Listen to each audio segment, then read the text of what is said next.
샬롬 명화와 함께하는 말씀에 여러분을 초대합니다. 저는 미화 십자교회 오동석 목사입니다. 여러분 튤립 버블에 대해서 한번 들어보셨습니까?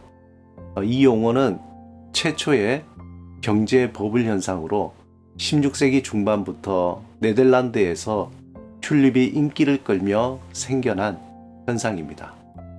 사실 튤립은 네덜란드의 꽃이 아닌 1554년 신성 로마 제국의 오게로 부스베크라는 사람이 오스만 트루크의 대사로 파견되었다가 튤립 뿌리를 빈에서 가져온 것입니다.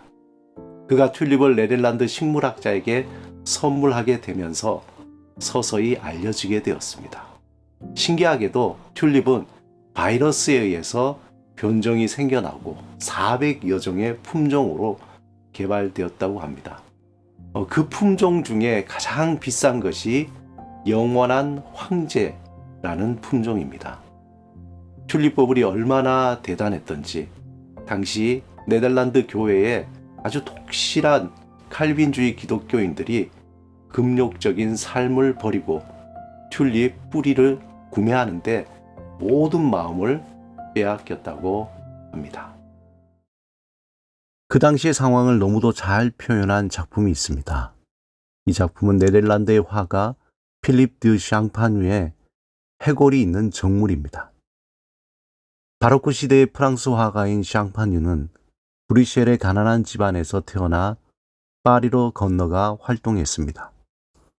샹파뉴는 루벤스의 영향을 받으며 주로 종교화, 초상화를 그렸습니다. 그가 그린 정물화는 우리가 생각하는 것과 달리 섬뜩함을 느끼게 합니다. 이 작품에는 해골과 튤립 그리고 모래시계만 돌 위에 놓여 있습니다. 이렇게 해골과 함께 죽음과 허무의 상징인 물건들이 가득한 그림을 바니타스 정물화라고 합니다. 바니타스라는 말의 어근은 사라지다, 소멸하다의 뜻을 담고 있어 죽음, 덧없음, 무의미함을 의미하는 그러한 허무주의 회화의 양식을 말합니다. 이것은 구약 성경 전도서에 헛되고 헛되니 모든 것이 헛되도다 이 말씀에서 따온 말입니다. 일반적으로 바니타스 정물화에는 죽음과 허무함을 상징하는 물건들을 가득히 배치해 놓은 것이 특징입니다. 그런데 시간이 흐르면서 구성이 단순화되어 중요한 상징을 나타낸 물품들만 배치하여 그리게 된 것입니다. 그런데 이 작품에서 샹파뉴는 특이하게 튤립 꽃을 배치했는데 그 이유는 당시 튤립 파동의 영향으로 작가가 의도적으로 그린 것입니다.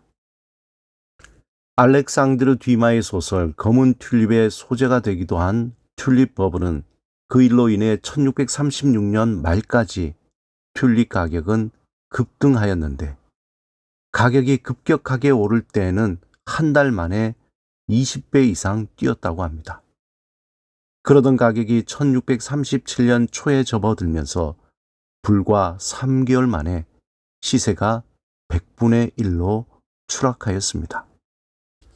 당시 직공이 1년에 200플로린을 벌었는데 희귀한 줄무늬 튤립인 영원한 황제의 한 뿌리의 가격이 무려 1200플로린이나 되었다고 합니다. 현재 한화로 환산하면 약 1억 2천만 원 정도 됩니다. 튤립 가격이 천정부지로 치솟다가 거품이 한순간에 빠지면서 어처구니 없는 가격이 90에서 99%까지 폭락한 것입니다. 그러자 샹파뉴는 많은 바니타스 상징물을 다 제거하고 단순히 그들이 뼈저리게 경험한 헛된 꿈이었던 튤립꽃 하나로 바꾸어 배치한 것입니다. 이 당시 작품을 본 많은 사람들은 인생의 허무함 그 자체를 뼈저리게 느꼈을 것입니다. 작품에서 죽음을 기억하라, 메멘토 모리라고 외치는 해골과 시시각각 죽음이 다가오고 있음을 상기시키는 모래시계는 당시 튤립이 주었던 허망한 꿈과 함께 인생의 덧없음을 적나라하게 보여줍니다. 열왕기상 11장 42절에서 43절에 보면 솔로몬이 예루살렘에서 온 이스라엘을 다스릴 날수가 40년이라 솔로몬이 그의 조상들과 함께 자매 그의 아버지 다윗의 성읍에 장사되고 라고 기록하고 있습니다. 세상에서 누릴 수 있는 모든 것을 누렸던 이스라엘 3대 왕이었던 솔로몬의 인생이 단 2줄로 요약된 것입니다. 솔로몬은 전도서 1장 2절에 단 한 줄로 자신이 살아온 인생을 이렇게 표현합니다. 전도자가 이르되 헛되고 헛되며 헛되고 헛되니 모든 것이 헛되도다. 빈손으로 왔다가 빈손으로 가는 공술의 공수거의 인생은 한마디로 허무하고 의미가 없습니다. 하지만 그 허무한 삶을 알면서도 많은 사람은 살아가는 동안 어떻게 하면 더 많이 모으고 더 높이 오르려고 합니다. 하나님의 충만한 지혜를 소유했던 솔로몬조차 그의 인생이 끝날 때쯤에서야 자신이 얼마나 바보같이 살아왔던가를 깨닫게 된 것입니다. 우리는 시간이 지난 후에 되돌아보며 정말 꼭 그렇게 살 필요는 없었는데 라는 생각을 할 때가 있습니다.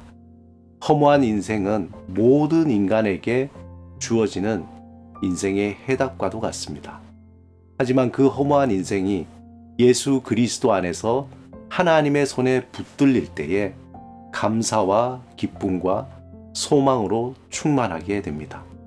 빈손으로 왔다가 빈손으로 가는 인생이 되지 않기 위해서는 예수 그리스도 안에서 하나님이 주신 그 하루를 정성껏 살아가는 것이 아닐까요?